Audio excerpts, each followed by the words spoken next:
भगवद्गीतेला भगवद्गीता हेच नाव का आहे माहित आहे का तुम्हाला? कारण हे साक्षात भगवंतांनी गायलेले एक संदेश रूपी उपदेश रूपी गीत आहे, म्हणून याला भगवद्गीता असे नाव आहे. आता आपल्याला माहिती आहेच की भगवद्गीतेत एकूण 18 अध्याय आहेत आणि प्रत्येक अध्यायाला नंबर सोबत एक नाव पण आहे. हे नाव त्या अध्यायात काय सांगितलेले आहे त्यावरून दिलेले आहे. आज आपण ऐकणार आहोत भगवद्गीतेतील पहिला अध्याय. या पहिल्या अध्यायाचे नाव आहे अर्जुन विषाद योग. या अध्यायात एकूण 47 श्लोक आहेत. या अध्यायात काय सांगितलेले आहे तर गीता ज्यावेळी सांगण्यात आली त्यावेळी कुरुक्षेत्रावरची म्हणजेच रणांगणावरची परिस्थिती आणि अर्जुनाची मनस्थिती कशी होती या दोन्हीचे वर्णन या पहिल्या अध्यायात केलेले आहे. तुम्हाला माहित आहे ना, महाभारतामध्ये कुरुक्षेत्रात कौरव आणि पांडव त्यांच्या सैन्यांसमवेत ज्यावेळी समोरासमोर युद्धासाठी उभे राहिले त्यावेळी स्वतःच्याच काका, गुरुजन, चुलत भावांना समोर शत्रुपक्षी बघून अर्जुनाचे हातपाय गळाले. तो युद्धासाठी तयारच होत नव्हता. त्यावेळी अर्जुनाला भगवान श्रीकृष्णांनी जो उपदेश केला तो उपदेश म्हणजे भगवद्गीता आहे. स्तोत्र अँड मंत्र चॅनलला लाईक, सबस्क्राईब आणि शेअर नक्की करा. नवीन व्हिडिओजचे अपडेट्स मिळवण्यासाठी बेल आयकॉन दाबा. चला तर मग सुरू करूया. भगवद्गीतेतील पहिला अध्याय अर्जुन विषाद योग. ओम श्री परमात्मने नमः. श्रीमद्भगवद्गीता अथ प्रथमोऽध्यायः. धृतराष्ट्र उवाच धर्मक्षेत्रे कुरुक्षेत्रे समवेतायुयुत्सवः मामकाः पाण्डवाश्चैव किं कुर्वत संजय. संजय उवाच दृष्ट्वा तु पाण्डवानीकं व्यूढं दुर्योधनस्तदा आचार्यमुपसंगम्य राजा वचनमब्रवीत्. पश्यैतां पाण्डुपुत्राणाम् आचार्यमहतीं चमूं व्यूढान् द्रुपदपुत्रेण तव शिष्येण धीमता. अत्र शूरा महेश्वासा भीमार्जुनसमायुधि युयुधानो विराटश्च द्रुपदश्च महारथः. धृष्टकेतुश्चेकितानः काशीराजश्च वीर्यवान् पुरुजित् कुन्तिभोजश्च शैब्यश्च नरपुङ्गवः. युधामन्युश्च विक्रान्त उत्तमौजाश्च वीर्यवान् सौभद्रो द्रौपदेयाश्च सर्व एव महारथाः. अस्माकं तु विशिष्टा ये तान्निबोधद्विजोत्तम. नायका मम सैन्यस्य संज्ञार्थं तान् ब्रवीमि ते. भवान् भीष्मश्च कर्णश्च कृपश्च समितिञ्जयः अश्वत्थामा विकर्णश्च सौमदत्तिस्तथैव च. अन्ये च बहवः शूरा मदर्थे त्यक्तजीविताः. नानाशस्त्रप्रहरणाः सर्वे युद्धविशारदाः. अपर्याप्तं तदस्माकं बलं भीष्माभिरक्षितं. पर्याप्तं त्विदमेतेषां बलं भीमाभिरक्षितम्. अयनेषु च सर्वेषु यथा भागमवस्थिताः भीष्ममेवाभिरक्षन्तु भवन्तः सर्व एव हि। तस्य सञ्जनयन् हर्षं कुरुवृद्धः पितामहः सिंहनादं विनद्योच्चैः शङ्खं दद्मौ प्रतापवान्। ततः शङ्खाश्च भैर्यश्च पणवानकगोमुखाः सहसैवाभ्यहन्यन्त सशब्दस्तुमुलोऽभवत्। ततः श्वेतैर्हयैर्युक्ते महति स्यन्दने स्थितौ माधवः पाण्डवश्चैव दिव्यौ शङ्खौ प्रदध्मतुः। पाञ्चजन्यं ऋषिकेशो देवदत्तं धनञ्जयः पौण्ड्रं दद्मौ महाशङ्खं भीमकर्मावृकोदरः। अनन्तविजयं राजा कुन्तीपुत्रो युधिष्ठिरः नकुलः सहदेवश्च सुघोषमणिपुष्पकौ काश्यश्च परमेश्वासः शिखण्डी च महारथः धृष्टद्युम्नो विराटश्च सात्यकिश्चापराजितः द्रुपदो द्रौपदेयाश्च सर्वशः पृथिवीपते सौभद्रश्च महाबाहुः शङ्खान् दद्मुः पृथक् पृथक्। सघोषो धार्तराष्ट्राणां हृदयानि व्यदारयत् नभश्च पृथिवीं चैव तुमुलो व्यनुनादयन्। अथ व्यवस्थितान् दृष्ट्वा धार्तराष्ट्रान् कपिध्वजः प्रवृत्ते शस्त्रसम्पाते धनुरुद्यम्य पाण्डवः। ऋषिकेशं तदा वाक्यम् इदमाह महीपते। अर्जुन उवाच सेनयोरुभयोर्मध्ये रथं स्थापयमेच्युत।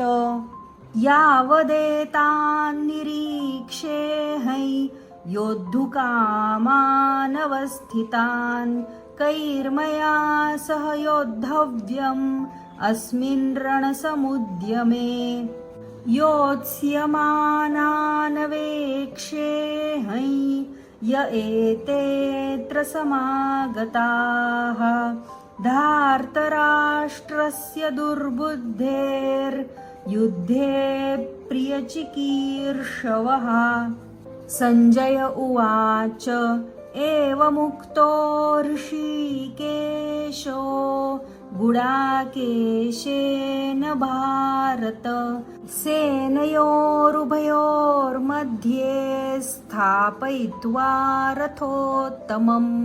भीष्मद्रोणप्रमुखतः सर्वेषां च महीक्षिताम् उवाच पार्थ पश्यैतान् समवेतान् कुरूनिति।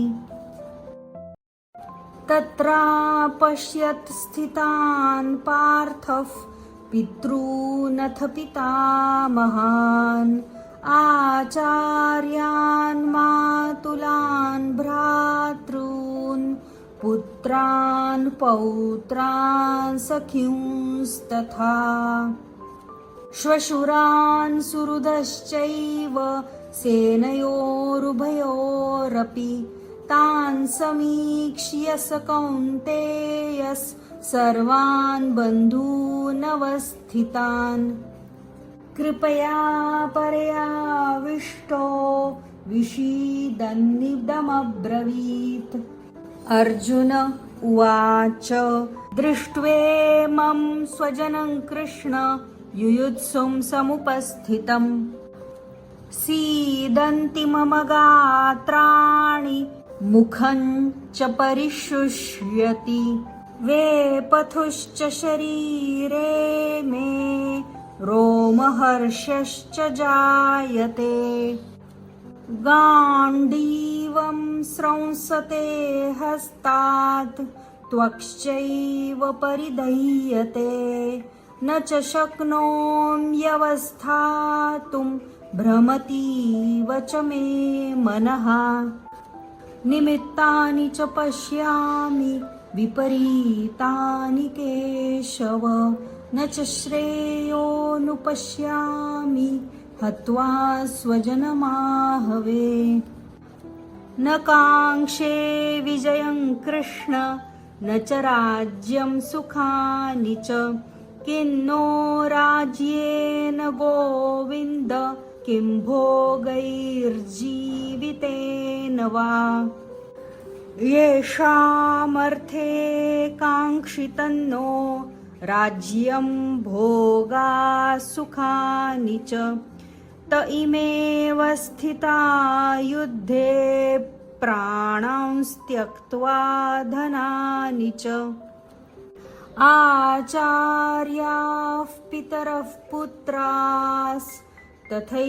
च पितामहाः मातुलाः श्वशुराः पौत्राः श्यालाः सम्बन्धिनस्तथा एतान्न हन्तुमिच्छामि घ्नतोऽपि मधुसूदन अपि त्रैलोक्यराज्यस्य हेतोः किन्नु मही कृते निहत्य धार्तराष्ट्रान्नः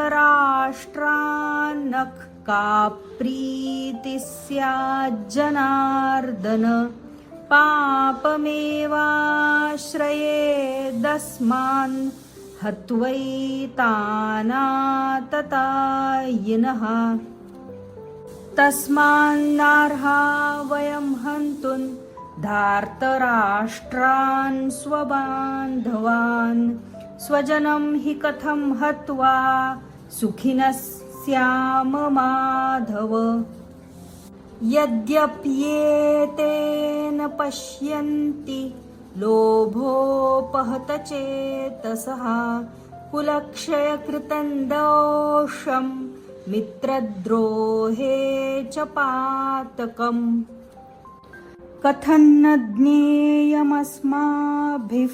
पापादस्मान्निवर्तितुं कुलक्षयकृतं दोषं प्रपश्यद्भिर्जनार्दन कुलक्षये प्रणश्यन्ति कुलधर्माः सनातनाः धर्मे नष्टे कुलं कृत्स्नम् अधर्मोऽभिभवत्युत अधर्माभिभवात् कृष्णः प्रदुष्यन्ति कुलस्त्रियः स्त्रीषु दुष्टासु वार्ष्णेय जायते वर्णसङ्करः सङ्करो नरकायैव कुलघ्नानां कुलस्य च पतन्ति पितरो येषाल् लुप्तपिण्डोदकक्रियाः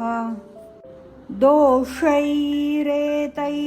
कुलघ्नानां वर्णसङ्करकारकैः उत्साद्यन्ते जातिधर्माः कुलधर्माश्च शाश्वताः उत्सन्नकुलधर्माणां मनुष्याणां जनार्दन नरके नियतं वासो भवतीत्यनुशुश्रुम अहो बत महत्पापं कर्तुं व्यवसिता वयं यद्राज्यसुखलोभेन हन्तुं स्वजनमुद्यताः यदि मामप्रतीकारम् अशस्त्रं शस्त्रपाणयः धार्तराष्ट्रारणे हन्युस्तन्मे क्षेमतरं भवेत्। सञ्जय उवाच एवमुक्त्वार्जुनः सङ्ख्ये रथोपस्थ उपाविशत् विसृज्य सशरं चापं शोकसंविघ्नमानसः। ॐ तत्सदिति श्रीमद्भगवद्गीतासु उपनिषत्सु ब्रह्मविद्यायां योगशास्त्रे श्रीकृष्णार्जुनसंवादे अर्जुनविषादयोगो नाम प्रथमोऽध्यायः। ॐ श्रीकृष्णार्पणमस्तु।